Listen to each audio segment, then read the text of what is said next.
Hello, my name is Scott Granley, and I am really excited about getting started here with Cars Youth Center. And just wanted to give you a little bit of an introduction of myself.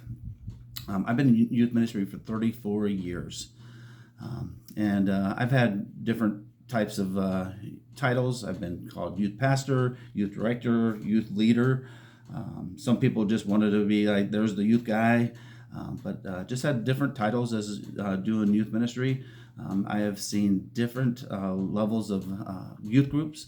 I've been in some very large youth groups to some very small ones where there's only like 2 to 3 teenagers in the class. And I know that there are many out there that can relate to where I am and where I've been in ministry. And you probably have been down that same road. So I just wanted to give a little bit of a brief description of a little testimony about myself. I wasn't brought up in a Christian home, and so just very abusive, physically and mentally abusive. And my mother, on her 7th grade year, she decided that she was going to run away from the family, and I remember just like it was this morning, the hug and the embrace that I got. And she gave us that hug and came home from school. And there on the couch was 2 letters basically saying that she had left and that she loved us. And that was very hard for me as a young kid, 7th grade. It opened up a door to sin, and I walked right through it. It was just through being around the world, I can go and come as I pleased. I got involved with the wrong people at school. And so eventually my dad did remarry, and we ended up switching from one school to another district.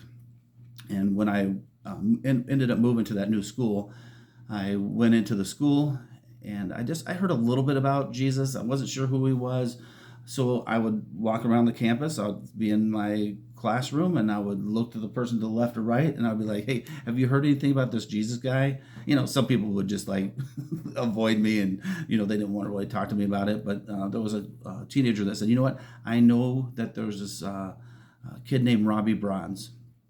He's a Christian. You need to go talk to him." So I ended up getting out of my art class. I V-lined to find this guy. He had really long hair. I had long hair at the time. And so I walk up to him. He's probably wondering why I'm coming to him. And I'm like, "Hey, I need to know about this Jesus guy." And so this teenager said, "Hey, I'll tell you what, meet me by the flagpole, and I will bring you home, and then we can talk." So Robbie Bronze ended up taking me home, going through the 4 spiritual law book. So if you ever know what those are, it's like a little track, and it kind of tells you that you're a sinner and that you're separated. And on the very back of it, it says, "Hey, to say this prayer." And so he said, "Hey, do you want to say this prayer?" And I was like, "Yes." And so I ended up just reading the back of that track, saying, "Dear God, I know I'm a sinner. I ask you to come into my life, forgive me my sins." And it was really hard for me to think that Jesus was going to save me and he was going to erase all that sin that I did, but he did. And so I had to find a youth group. My youth pastor is still on here. He's going to probably watch this, and so he can remember the first day that I came into youth group. I had a lot of questions for him. I won't go into those right now, but there was just a lot of questions I had. And people, when I first got there, they literally, I would ask a question and then they would move away because they they didn't want to be the one who brought me. And so, but he would bear with the questions. And then one day he was asking me if I had been baptized, and I said no, I haven't. So they went through some questions, and so they ended up going through some questions with me. I ended up getting baptized. One of the special things that our church did back then was we went to a Christian camp. So if any of you that have been part of a Christian camp or been on an experience where you got to go to a weekend retreat or a camp, well, we would go to this camp called Hume Lake, and we went up there for the week. They give a message, and at the message, I really felt that God was calling me to be in the youth ministry, to be a youth pastor. So I went forward. They asked why was I up here? And I said, I really feel that God's calling me to be a youth pastor. And so I went back to the church.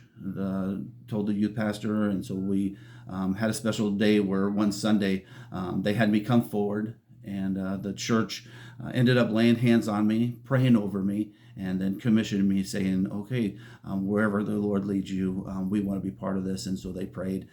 And who knew, here I am in 2025, still serving the Lord from that call from a Christian camp that poured into my life, and then a youth pastor who was dedicated to take this stray, you talk about a stray cat coming in and helping me, bring me and helping me to follow Christ better.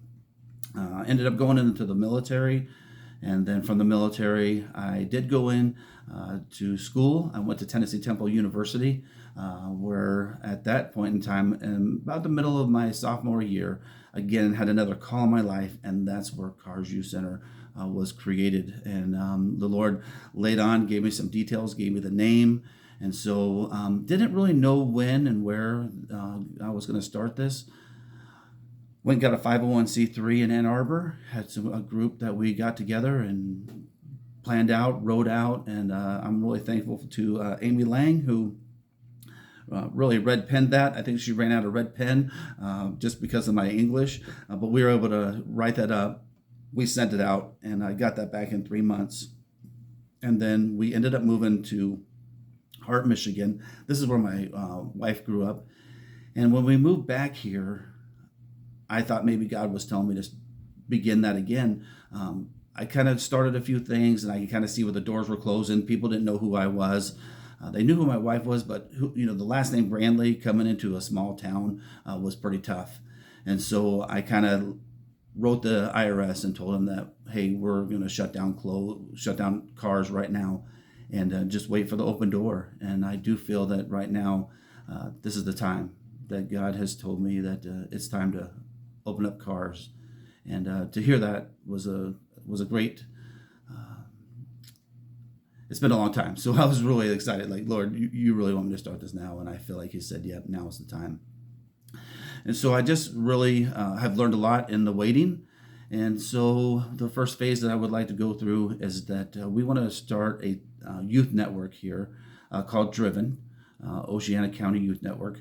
And so we're going to end up meeting June 3rd at 6:30 at Grace Adventures.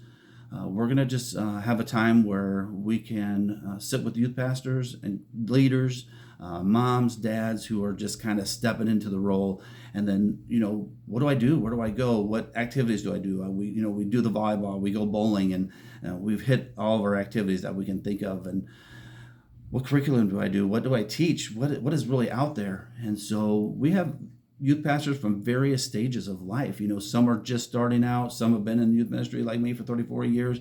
And so let's come together, and that we can help those that are beginning and starting out in the ministry. And so we can take those resources, we can get those encouragements, we can build people up, we can laugh together, we can cry together, and most importantly, we can take these teens in Oceana County and begin to pray for them. And then let's take back what Satan has really grabbed from us. And so I'm just asking that you would, one, begin to pray for us, and then if you could meet with us at Grace Adventures on that 3rd at 6:30. Looking forward to seeing you. Let's just help build up, bring these teens back to Christ, and help them with their walk. See you then.